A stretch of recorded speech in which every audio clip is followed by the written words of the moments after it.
ورحمۃ اللہ وبرکاتہ۔ بسم اللہ الرحمن الرحیم، الحمد للہ رب العالمین، والصلاة والسلام علی سید الانبیاء والمرسلین، نبینا محمد وعلی آلہ وصحبہ اجمعین ومن تبعہم بإحسان الی یوم الدین۔ عقیدہ واسطیہ، جس کو شیخ الاسلام ابن تیمیہ رحمہ اللہ نے اہل سنت و جماعت کا عقیدہ کیا ہونا چاہیے، اس کی کیا تفصیلات ہیں، اس کتاب کا درس کا سلسلہ جاری ہے۔ شیخ الاسلام ابن تیمیہ رحمۃ اللہ علیہ نے اس عقیدے کے بارے میں بتایا کہ یہ عقیدہ اہل سنت و جماعت کا عقیدہ ہے، اور یہ عقیدہ اس جماعت کا عقیدہ ہے جس کو اللہ تعالیٰ دوزخ میں ڈالے بغیر جنت میں جگہ دے گا، جس کو فرقہ ناجیہ کہا جاتا ہے کہ نجات پانے والا فرقہ، کہ عقیدے کی خرابی کی وجہ سے یہ جماعت دوزخ میں نہیں جائے گی، بلکہ اللہ تعالیٰ اس کو جنت نصیب فرمائے گا۔ ہاں، اگر عمل میں بگاڑ ہو، عمل میں خرابی ہو، تو اس کی وجہ سے ہو سکتا ہے کہ اس عقیدے پر عمل کرنے والا، اس عقیدے کو اپنا عقیدہ سمجھنے والا عمل کے بگاڑ کی وجہ سے دوزخ میں جا سکتا ہے، لیکن عقیدے کی خرابی کی وجہ سے یہ دوزخ میں نہیں جائے گا۔ جبکہ 73 فرقوں میں، جن کا ذکر نبی کریم صلی اللہ علیہ وسلم نے فرمایا، 72 فرقے یعنی 70 پر 2 فرقے ان کے عقیدے کی خرابی کی وجہ سے وہ دوزخ میں جانے کے مستحق ہیں، وہ دوزخ میں جا سکتے ہیں، الا کہ اللہ تعالیٰ ان کے کسی دوسرے اعمال کی وجہ سے اللہ تعالیٰ ان پر رحم فرمائے اور ان کو دوزخ میں داخل کیے بغیر جنت میں جگہ دے، اس کا امکان ہے۔ گزشتہ درس میں بات ہو رہی تھی کہ جماعت سے کیا مراد ہے، اور جماعت سے مراد میں نے علماء کے کئی اقوال ذکر فرمائے کہ جماعت سے مراد، بعض لوگوں نے کہا سواد اعظم، بہت سارے لوگ۔ سواد اعظم سے مراد بہت سارے لوگ، اور ہم نے یہ بتایا کہ یہ بات صحیح نہیں ہے کہ اکثر لوگ جو بات کہتے ہیں ان کا وہ عقیدہ صحیح ہے، جماعت سے وہ مراد ہے، یہ بات غلط ہے، کیونکہ قرآن کریم نے خود یہ بتا دیا کہ اگر لوگوں میں جو زیادہ لوگ ہیں، انسانوں میں، ان کی بات اگر مانیں گے تو آپ کو حق کے راستے سے ہٹا دیں گے، خود قرآن نے بتایا۔ وَلَوِ اتَّبَعْتَ أَكْثَرَ مَنْ فِي الْأَرْضِ لَيُضِلُّوكَ عَنْ سَبِيلِ اللَّهِ، اور قرآن میں بار بار یہ فرمایا وَقَلِيلٌ مِّنْ عِبَادِيَ الشَّكُورُ، میرے بندوں میں بہت کم بندے شکر گزار بندے ہیں۔ اور نوح علیہ السلام کے بارے میں بتایا وَمَا آمَنَ مَعَهُ إِلَّا قَلِيلٌ، کہ بہت کم لوگ نوح علیہ السلام پر ایمان لائے۔ تو کثرت سے مراد یہاں پر، جماعت سے مراد کثرت مراد نہیں ہے کہ زیادہ لوگ جو مانتے ہیں۔ تو آج کے مسلمانوں میں آپ دیکھیں گے کہ زیادہ لوگ غلط راستے پر ہیں، باطل پر ہیں، بہت کم لوگ صحیح عقیدے پر ہیں، صحیح منہج پر ہیں، اس میں بھی بہت کم لوگ صحیح عمل پر ہیں۔ تو لہٰذا جماعت سے مراد اہل سنت و جماعت جب کہتے ہیں تو جماعت سے مراد، یا نبی کریم صلی اللہ علیہ وسلم نے جو لفظ فرمایا کہ ہم الجماعہ، کہ نجات پانے والا فرقہ وہ جماعت والا فرقہ ہے، تو علماء نے کہا کہ اس سے مراد وہ جماعت مراد ہے جو فتنوں کے زمانے سے پہلے تھی، دین کے نام پر جماعت بندی اور فرقہ بندی سے پہلے تھی۔ وہ کون سی جماعت ہے؟ صحابہ رضی اللہ عنہم اجمعین کی جماعت ہے۔ صحابہ رضی اللہ عنہم اجمعین کی جماعت کی خصوصیت یہ ہے کہ ان کی جماعت میں کوئی بدعت کرنے والا نہیں تھا، جبکہ ان کے زمانے میں خوارج کا فتنہ تھا۔ خوارج ایک بدعت لے کر اٹھے، اور خوارج کے بارے میں ابن حزم رحمۃ اللہ علیہ نے بہت بڑے پتے کی بات کہا کہ یہ خوارج جنہوں نے صحابہ کو گالی دی، صحابہ کو کافر کہا، صحابہ کے خلاف تلوار اٹھایا، یہ لوگ صحابہ سے دین نہیں سیکھے، صحابہ سے دین نہیں سیکھے، بلکہ یہ لوگ جو ہے قرآن اور حدیث پڑھ کر صحابہ سے علم سیکھے بغیر اپنے سے دین کو سمجھنے لگے۔ سب سے بڑی خرابی تھی۔ اسی لیے ہم علماء سے کہتے ہیں کہ دین سیکھنا ہے تو علماء سے سیکھنا ہے۔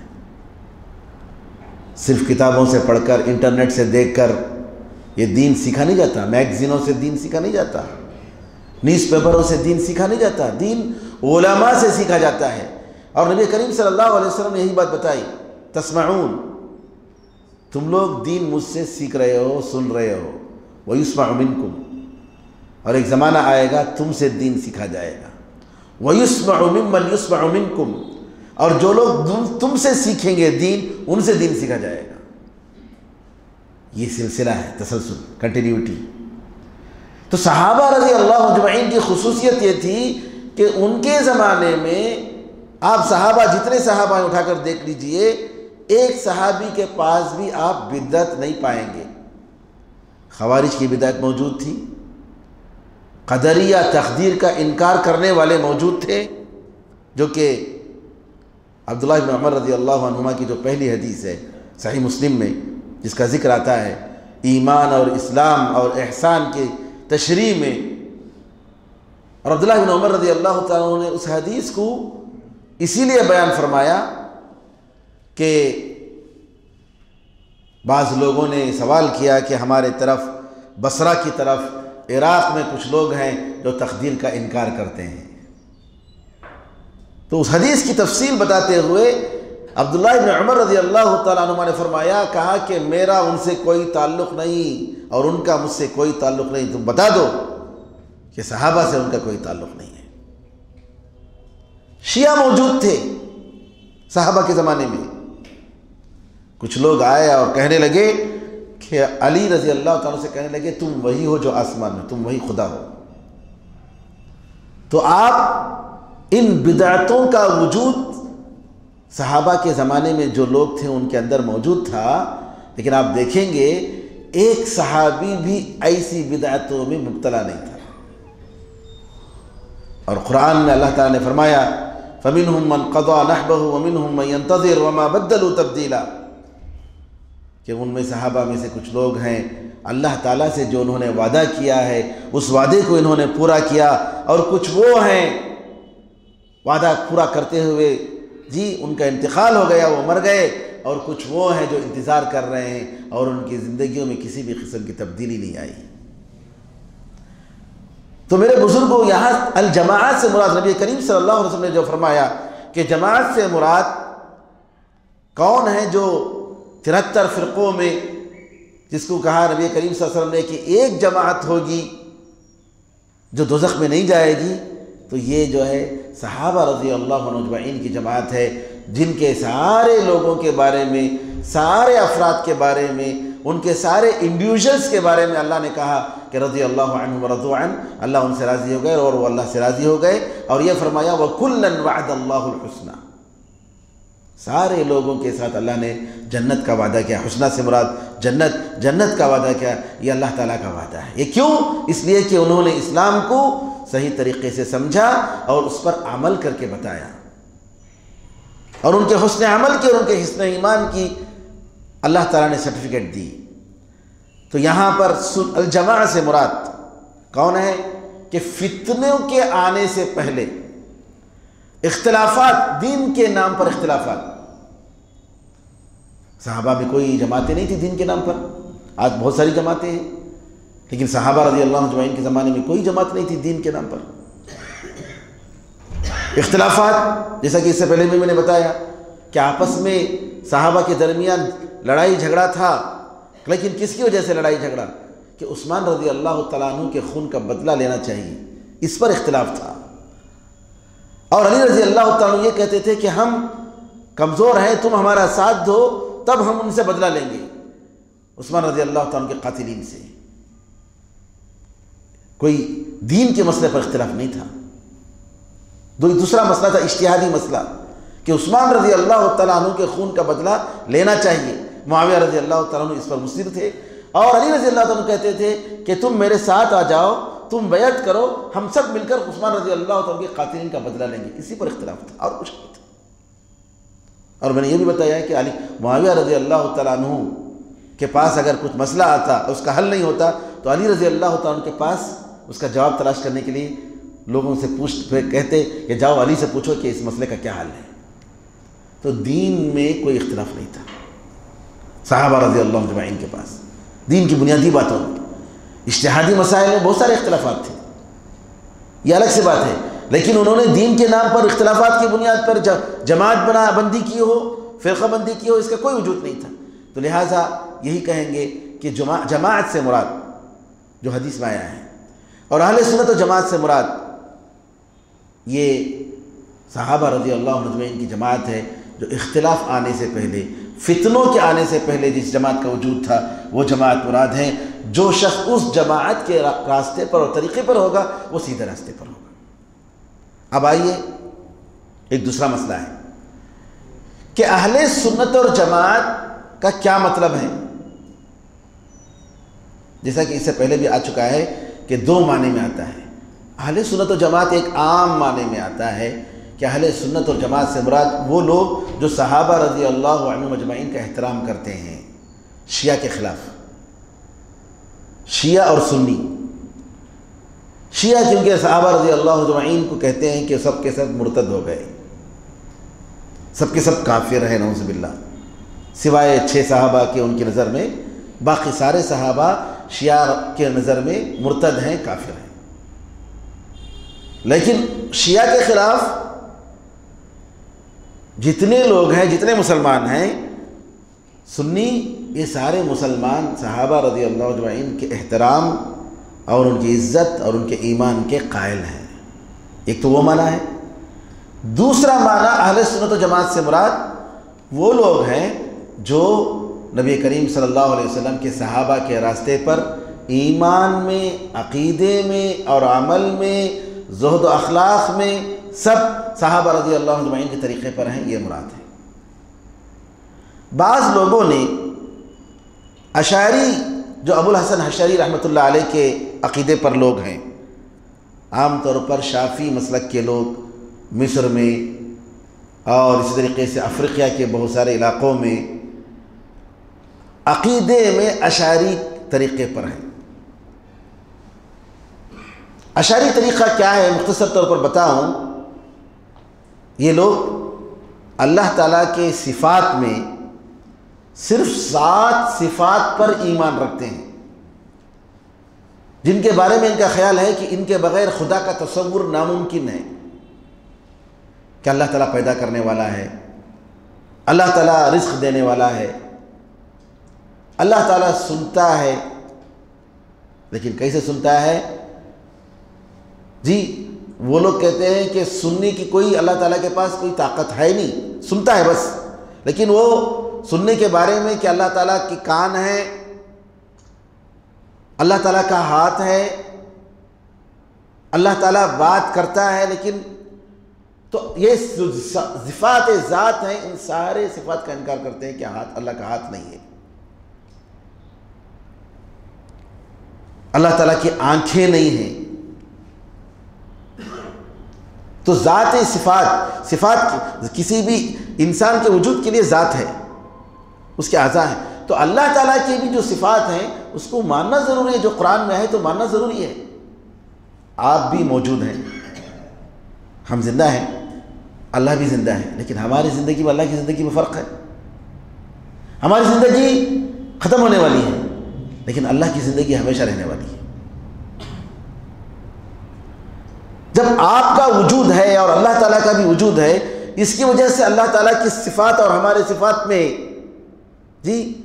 کمپیئر ہو ہی نہیں سکتا، تو اللہ تعالیٰ کی صفات کے بارے میں ماننا ہوگا کہ اللہ کی صفتیں ہیں۔ تو یہاں اشاعری اور ماتریدی جو فرقہ ہے، یہ لوگ اللہ تعالیٰ کے بعض صفات کو لیتے ہیں اور اکثر صفتوں کا انکار کرتے ہیں۔ بعض لوگوں نے کہا کہ یہ بھی اہل سنت و جماعت میں ہیں۔ دوسرا معنی جو میں نے بتایا کہ اہل سنت و جماعت سے مراد صفات میں بھی اہل سنت و جماعت، عقیدے میں بھی اہل سنت و جماعت، تو اس معنی میں یہ لوگ آتے نہیں ہیں۔ اشعری اور ماتریدی شیعہ کے خلاف تو آتے ہیں، سنی ہیں، لیکن جب صفات کا موضوع آتا ہے، عقیدے کا جب موضوع آتا ہے، تو اس میں اشعری اور ماتریدی یہ اہل سنت و جماعت کے فرقے میں داخل نہیں ہے، بلکہ یہ اہل سنت و جماعت سے الگ ہیں۔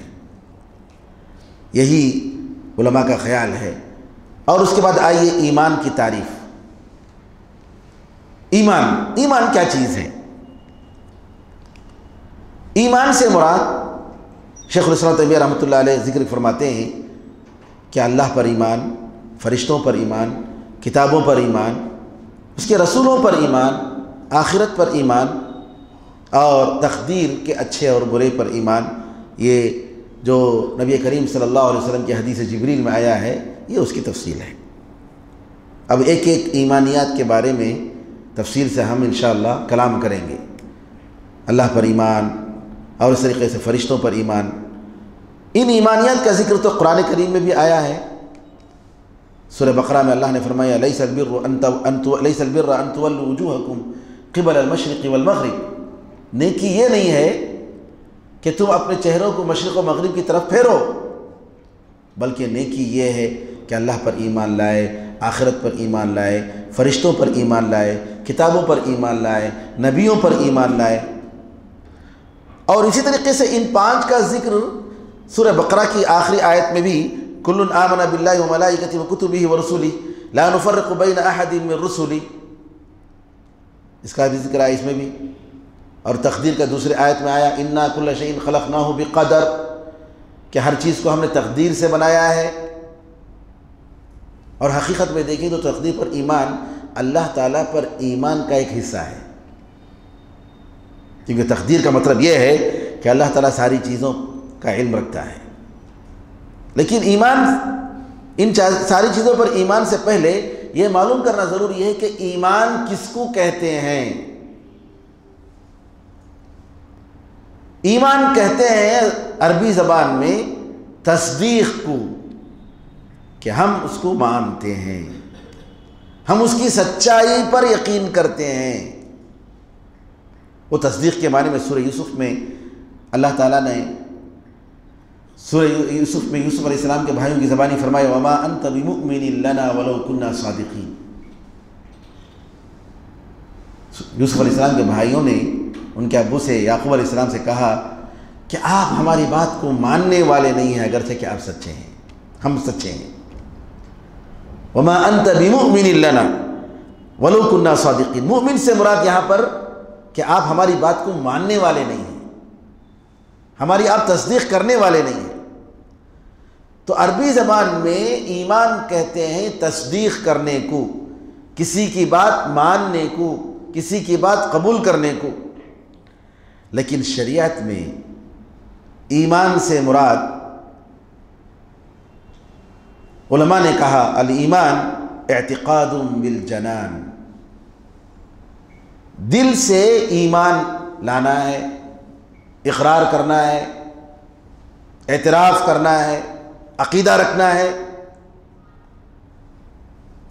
وَإِقْرَارٌ بِاللِّسَانِ، زبان سے اس کا اعتراف کرنا ہے۔ وَعَمَلٌ بِالْأَرْكَانِ، اور اعضاء کے ذریعے عمل کرنا ہے۔ یزید بطاعت الرحمن، اس رحمان کی اطاعت و فرما برداری سے ایمان میں اضافہ ہوتا ہے۔ وَيَنْقُصُ بِطَاعَةِ الشَّيْطَانِ، اور شیطان کی بات ماننے سے ایمان میں کمی ہوتی ہے۔ تو علماء نے کہا کہ 5 نون، الایمان اعتراف باللسان یا تصدیق باللسان، تصدیق بالجنان، اعتراف اعتقاد بالجنان، وإقرار باللسان وعمل بالأركان يزيد بطاعة الرحمن وينقص بطاعة الشیطان۔ علماء نے کہا کہ ایمان دل اور زبان کا اعتراف اور عمل ہے۔ دل کا بھی قول ہے، دل سے کہنا ہے، یہ نہیں کہ دل جانتا ہے اور ہم کہہ نہیں رہے۔ فرعون بھی دل سے جانتا تھا۔ قرآن میں اللہ نے فرمایا وَجَحَدُوا بِهَا وَاسْتَيْقَنَتْهَا أَنفُسُهُمْ، انہوں نے موسیٰ علیہ السلام کی دعوت کلمہ توحید کا انکار کیا جبکہ ان کے دل میں اس کے بارے میں یقین تھا۔ يَعْرِفُونَهُ كَمَا يَعْرِفُونَ أَبْنَاءَهُمْ، یہودیوں کے بارے میں اللہ نے فرمایا کہ یہودی لوگ محمد صلی اللہ علیہ وسلم کے رسول ہونے پر ان کو ایسا ہی ان کی معرفت ہے، ان کو معلوم ہے جیسا ان کے بچوں کے بارے میں ان کو یقین ہے کہ ان کے بچے ہیں۔ معرفت ہے لیکن قبول نہیں کیا اس کو۔ تو دل سے تصدیق کرنا، زبان سے تصدیق کرنا، ایک دو ہو گئے۔ اس کے علاوہ دل سے عمل بھی کرنا اور زبان سے عمل بھی کرنا۔ دل سے تو ہم لوگ مانتے ہیں، پہلی بات جو میں نے بتائی، اور زبان سے بھی ہم لوگ مانتے ہیں۔ دل سے عمل کرنا کیا مطلب ہے؟ دل سے عمل کرنے کا مطلب یہ ہے کہ دل سے ہم ہر چیز اللہ کے لیے ہم نیت کرتے ہیں، اخلاص، ہر عمل سے پہلے نیت، للہیت۔ اسی طریقے سے اللہ کی محبت، رسول اللہ صلی اللہ علیہ وسلم سے محبت، اللہ اور اس کے رسول صلی اللہ علیہ وسلم کا احترام۔ اس کے علاوہ دل کے بہت سارے اعمال ہیں۔ اللہ پر بھروسہ کرنا، ایک انسان اپنے دھاگے پر بھروسہ کرتا ہے اور امید کرتا ہے کہ یہ دھاگا جب تک ہے اس وقت تک جو ہے میں مصیبت سے بچ جاؤں گا، تو ایمان نہیں ہوا۔ توکل وعلی اللہ فتوکلوا ان کنتم مؤمنین، اور اللہ ہی پر تم بھروسہ کرو اگر تم واقعی مومن ہو۔ یہ توکل جو ہے دل کا عمل ہے، زبان سے کہنا کافی نہیں ہے۔ اور یاد رکھیے میرے بزرگوں کہ دل کا عمل انسان کے ظاہری عمل سے بھی زیادہ اہم ہے۔ دل کا عمل آدمی ظاہر سے عمل کر لیتا ہے، نماز پڑھ لیتا ہے، لیکن کیا ہم نماز کے ساتھ یہ سوچتے ہیں کہ یہ نماز اللہ کے لیے خالص ہے؟ ہم اس نماز کو اللہ کے لیے ہم خالص کر رہے ہیں، اور ہم نماز اس لیے پڑھ رہے ہیں کہ اللہ تعالی ہم سے خوش ہو جائے اور ہمیں جنت نصیب کر دے؟ ظاہری عمل سے بھی کہیں زیادہ دل کا عمل بہت اہم ہے۔ ظاہری عمل کے ساتھ دل کا عمل ہونا چاہیے۔ میں یہ نہیں کہہ رہا ہوں جیسا کہ صوفیہ کہتے ہیں کہ ظاہری عمل کی ضرورت نہیں، دل کا عمل کافی ہے، نعوذ باللہ، غلط بات ہے کہ ایک شخص دل سے نماز پڑھتا ہے صوفیہ کے پاس، ظاہری نماز چھوڑ دیتا ہے، نعوذ باللہ، نہیں، یہ بھی ضروری ہے، یہ ان فرائض پر عمل کرنا، اس کے ساتھ ساتھ دل کا عمل اس پر نظر ہونا چاہیے۔ تکبر کہاں ہوتا ہے؟ دل میں ہوتا ہے، اس کے آثار ظاہر ہوتے ہیں، ہے کیا نہیں؟ انسان کے دل میں جلن، حسد، بغض، عداوت، محبت، یہ سب انسان کے دل میں ہوتے ہیں، اور ایمان میں دل کا عمل داخل ہے۔ دل سے آپ اقرار کر رہے ہیں اور دل سے آپ عمل بھی کر رہے ہیں۔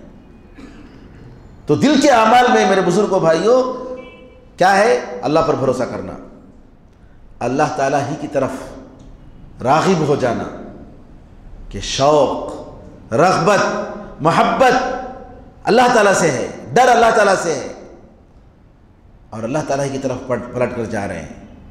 تو دل کے یہ سب اعمال ہیں، اللہ ہی سے امید ہے کہ وہی ہمارا سارا کام کرے گا، اللہ ہی سے امید ہے۔ تو یہ دل کے جو اعمال ہیں یہ بہت ہی اہم ہیں، اس کی طرف توجہ دینے کی ضرورت ہے۔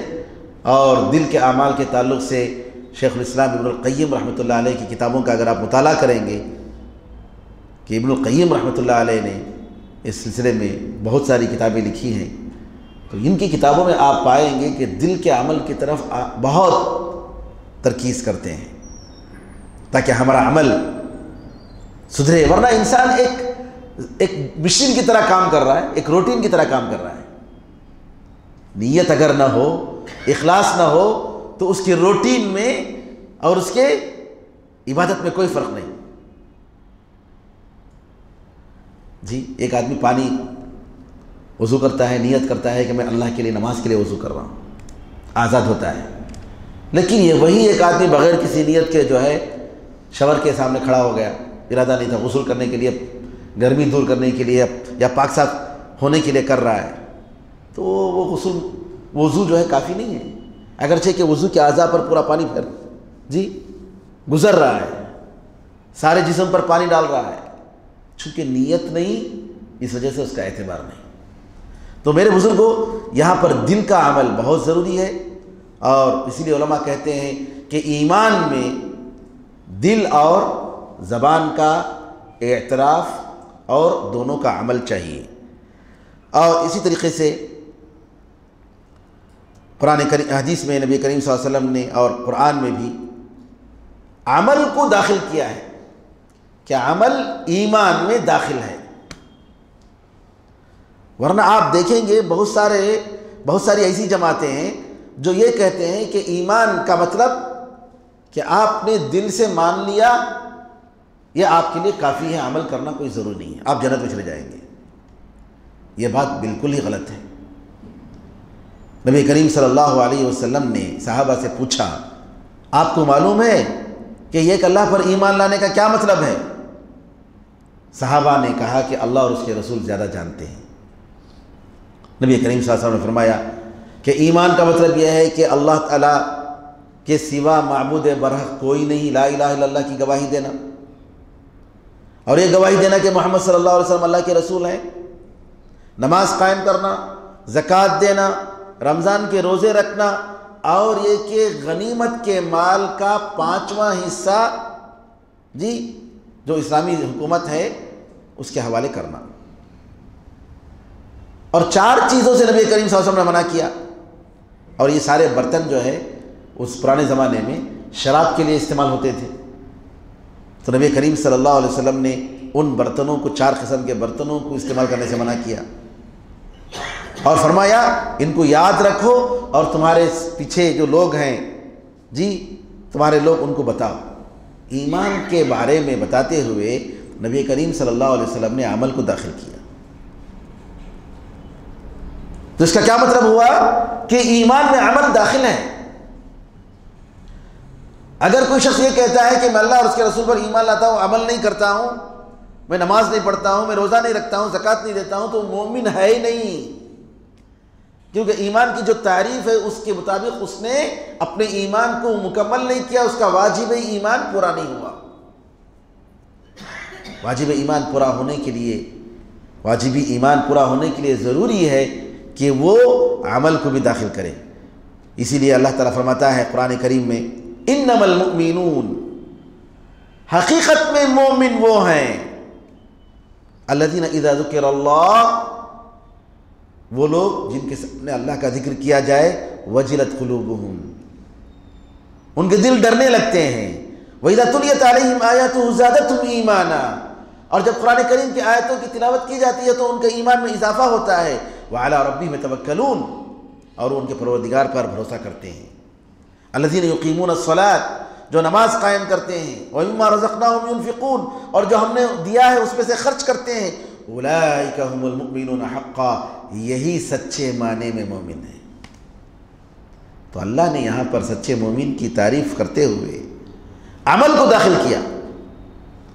اگر کوئی کہتا ہے کہ نہیں بھائی میں لا الہ الا اللہ محمد رسول اللہ میں کہتا ہوں، میں اللہ پر ایمان لاتا ہوں، سارے ارکان پر ایمان لاتا ہوں، عمل چھوڑو، نہیں، اسی لیے کسی نے کہا سلف صالحین سے، لا الہ الا اللہ تو جنت کی چابی ہے، نہیں لا الہ الا اللہ بولیں تو جنت کی چابی، جنت اس کی چابی سے جنت کا دروازہ ہم کھول دیں گے۔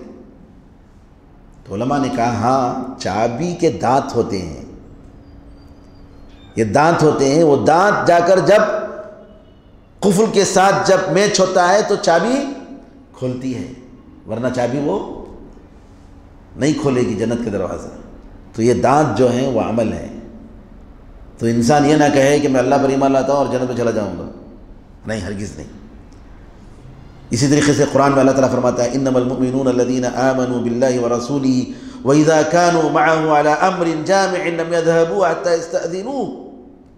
حقیقت میں مومن وہ ہیں جو اللہ پر اور رسول پر ایمان لائے، اور جب رسول اللہ صلی اللہ علیہ وسلم کے ساتھ کسی پبلک کامن ایشو میں ہوتے ہیں تو اس وقت تک نہیں جاتے جب تک رسول اللہ صلی اللہ علیہ وسلم سے پرمیشن نہیں لیتے۔ منافقین ان کو چلے جاتے تھے۔ تو اللہ تعالیٰ نے کہا کہ مومن وہ ہیں جب رسول اللہ صلی اللہ علیہ وسلم ایک کسی مسئلے میں مشورہ کر رہے ہیں، بیٹھے ہوئے ہیں اور لوگ ہیں ساتھ، ایک اہم مسئلہ ہے، اس وقت تک نہیں جاتے اٹھ کر جب تک کہ رسول اللہ صلی اللہ علیہ وسلم پرمیشن نہیں لیتے۔ اور ایک کیا چیز ہے؟ عمل ہے۔ ایک اور آیت میں اللہ نے فرمایا انما المؤمنون الذین آمنوا باللہ ورسولہ ثم لم يرتابوا وجاہدوا باموالہم وانفسہم فی سبیل اللہ اولئک هم الصادقون۔ مؤمن تو حقیقت میں وہ ہے جو اللہ اور اس کے رسول پر ایمان لائے، پھر ذرا بھی شک نہیں کیے، کبھی بھی شک نہیں آیا جی کیا جی اسلام میں ایسا ہے نا، خیر چلو عمل کر لیں گے، کیا بھی نہیں۔ اگر ایسا شک اور شبہ ہے اسلام کی تعلیمات میں تو یا ایتھا النفس المطمئنہ میں آپ نہیں آئیں گے۔